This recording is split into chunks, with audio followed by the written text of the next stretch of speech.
Asbabun nuzul atau sebab turunnya surat Al-Alaq ayat 1-9. Sesuai dengan periwayatan hadis Al-Bukhari pada wahyu nomor 3, pada saat Rasulullah menerima wahyu, Rasulullah bermimpi. Saat itu Rasulullah berada di tempat keramaian, kemudian Rasulullah meninggalkan tempat keramaian tersebut dan berkhawat pergi ke Gua Hira. Istrinya Khadijah membuatkan bekal untuk beliau pergi selama beberapa hari. Pada saat itu datanglah malaikat dan berkata, "Iqra, bacalah." Kemudian Rasulullah menjawab, "Aku tak pandai membaca." Malaikat berkata lagi, "Iqra, bacalah."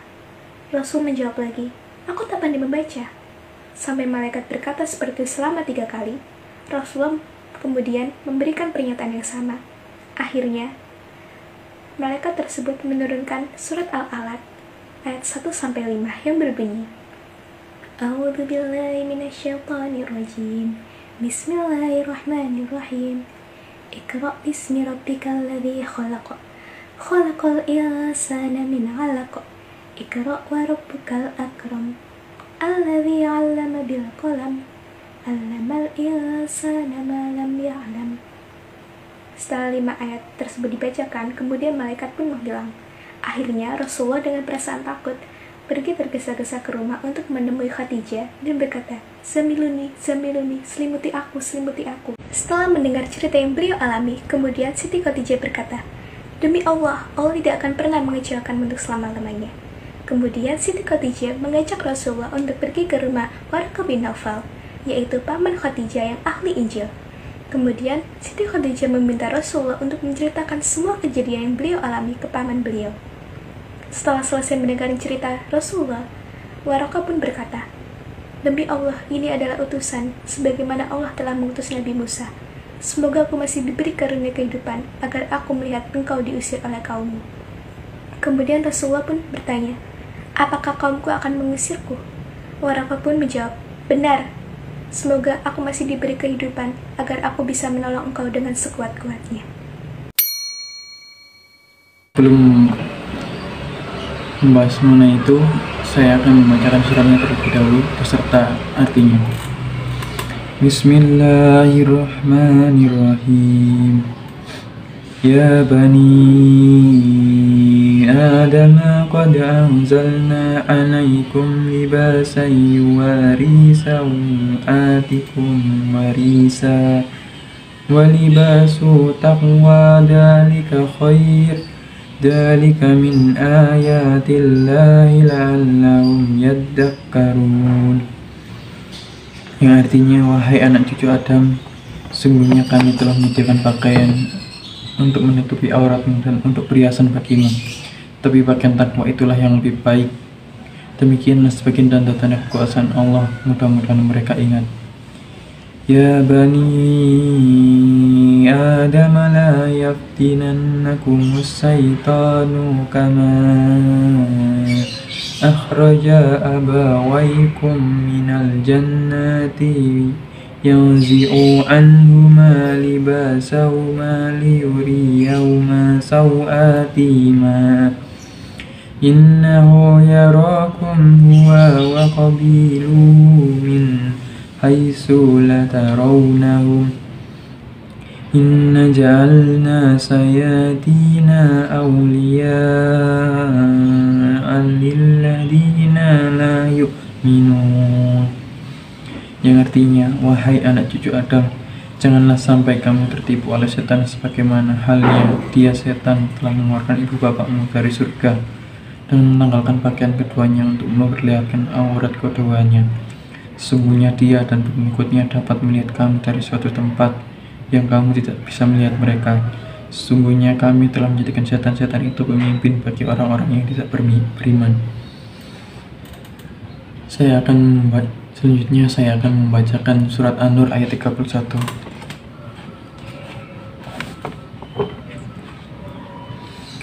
Bismillahirrahmanirrahim. Wa qulil mu'minati yaghdudna min absarihinna wa yahfadna furu. Bismillahirrahmanirrahim. Wa qulil mu'minati يغضضن من أبصارهن ويحفظن فروجهن ولا يبدين زينتهن إلا ما ظهر منها وليضربن بخمورهن على جيوبهن ولا يبدين زينتهن إلا لبعولتهن أو آبائهن أو آباء بعولتهن أو أبنائهن أو أبناء بعولتهن أو إخوانهن أو أبناء إخوانهن أو أبناء أخواتهن أو نسائهن أو من ملكت أيمانهن أو التابعين غير أولي الإربة من الرجال أو الطفل الذين لم يظهروا على عورات النساء ولا يضربن بأرجلهن ليعلم ما يخفين من زينتهن وتوبوا إلى الله جميعا أيها المؤمنون لعلكم تفلحون, yang artinya, dan katakanlah kepada para perempuan beriman agar mereka menjaga pandangannya dan memelihara kemaluannya, dan janganlah menampakkan perhiasan atau auratnya kecuali yang biasa terlihat, dan hendaklah mereka menutupkan kain kerudung ke dadanya, dan janganlah menampakkan perhiasannya atau auratnya kecuali kepada suami mereka atau ayah mereka atau ayah suami mereka atau putra-putra mereka atau putra-putra suami mereka atau saudara-saudara laki-laki mereka atau putra-putra saudara laki-laki mereka atau putra-putra mereka atau hamba sahaya yang mereka miliki atau para pelayan laki-laki tua yang tidak mempunyai keinginan terhadap perempuan atau anak-anak yang belum mengerti tentang aurat perempuan, dan janganlah mereka menghentakkan kakinya agar diketahui perhiasan yang mereka sembunyikan. Dan bertobatlah kamu semua kepada Allah, wahai orang-orang yang beriman, agar kamu beruntung. Kandungan dalam ketiga surat tersebut yang telah dibacakan di atas memiliki keterkaitan antara satu ayat dengan ayat yang lain, dan juga antara satu surat dengan surat yang lain.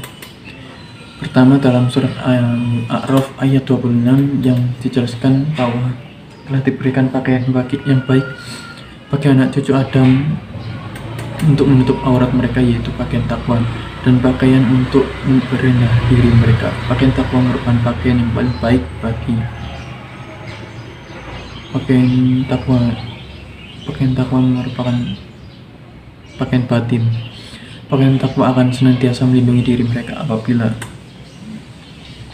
apabila mereka senantiasa menjalankan perintah Allah Subhanahu wa Ta'ala, dan pakaian inilah pakaian yang paling baik untuk seorang mukmin daripada pakaian yang hanya dapat untuk memperindah diri mereka. Lalu dalam ayat berikutnya, ayat 27, mengatakan kepada anak cucu Adam agar mereka jangan sampai lengah dan lalai, serta senantiasa membentengi dirinya dengan takwa, dan agar mereka memiliki kekuatan seperti baja untuk menghadapi bujukan dan rayuan setan, dan tidak mengalami nasib buruk seperti yang dialami oleh bapak ibu mereka, yaitu Nabi Adam alaihissalam dengan istrinya, sehingga mereka dikeluarkan dari surga dalam kondisi pakaiannya yang tanggal sehingga auratnya kelihatan. Lalu yang kedua, dalam surat An-Nur ayat 31, Allah Subhanahu wa Ta'ala menyuruh Rasulnya agar memperingatkan kepada perempuan-perempuan yang beriman supaya mereka tidak memandang hal-hal yang tidak baik bagi mereka atau tidak halal bagi mereka, seperti aurat laki-laki ataupun perempuan, terutama antara pusar dan lutut bagi laki-laki serta seluruh tubuh bagi perempuan. Begitu pula mereka diperintahkan untuk memelihara kemaluannya atau farji agar tidak terjatuh ke dalam lembah perzinaan atau auratnya dilihat oleh orang lain.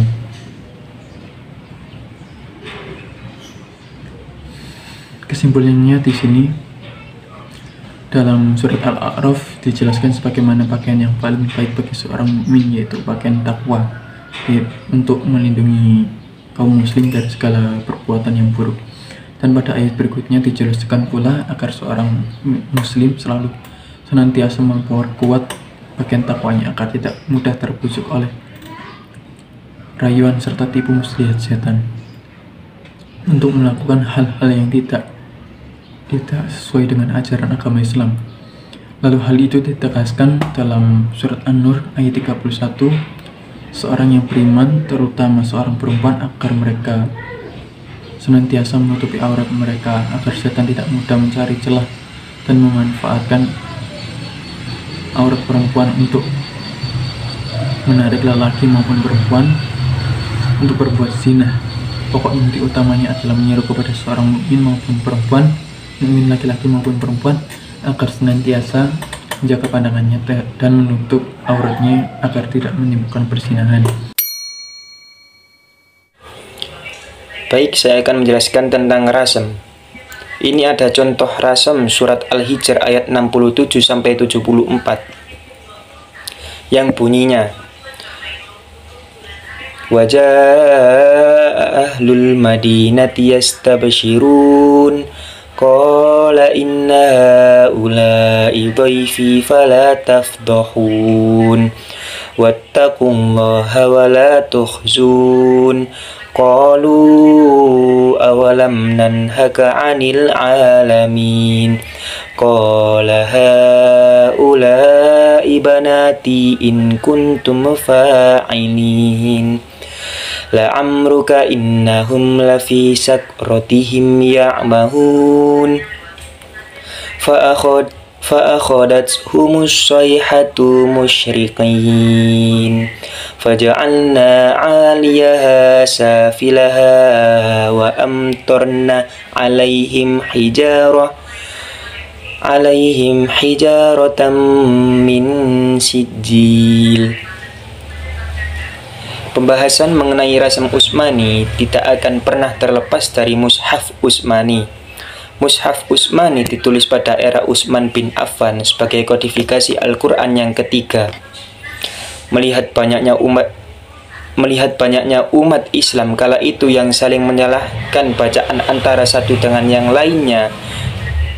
Tidak hanya itu, sebagian orang bahkan mengkafirkan sebagian yang lain akibat perbedaan bacaan dan sedikitnya pengetahuan tentang bacaan Al-Quran yang diturunkan dengan lahjah yang lain. Oleh karena itu, Utsman bin Affan meminta Zaid bin Tsabit untuk menuliskan kembali Al-Quran dengan satu lahjah, satu bahasa, yaitu lahjah Quraisy. Setelah proses pentasian yang panjang, dibentuklah tim kodifikasi Al-Quran. Mushaf yang ditulis oleh Zaid disebar ke berbagai kota. Mushaf ini kemudian disebut sebagai Mushaf Utsmani hingga sekarang karena penulisannya dilakukan pada era Utsman bin Affan atas perintahnya. Kemudian saya akan menjelaskan tentang penamaan surah Al-Kautsar yang bunyinya Bismillahirrahmanirrahim. Inna a'tainakal kautsar fasholli li rabbika wanhar inna syani'aka huwal abtar. Surat Al-Kautsar ini surah ke-108 dalam Al-Quran. Surat ini tergolong surat Makkiyah dan terdiri dari 3 ayat yang menjadi surat terpendek dalam Al-Quran. Kata Al-Kautsar sendiri berarti nikmat yang banyak dan diambil dari ayat pertama dari surat ini yang artinya karunia Allah Subhanahu wa taala berupa telaga Al-Kautsar bagi orang-orang penghuni surga. Pokok isi surat ini adalah perintah melaksanakan sholat dan berkorban karena Allah memberikan banyak kenikmatan untuk mereka yang beriman. Sedangkan para orang kafir pembenci Nabi Muhammad SAW yang mengatakan keturunan Nabi Muhammad SAW terputus karena semua putranya wafat, maka sesungguhnya merekalah yang terputus.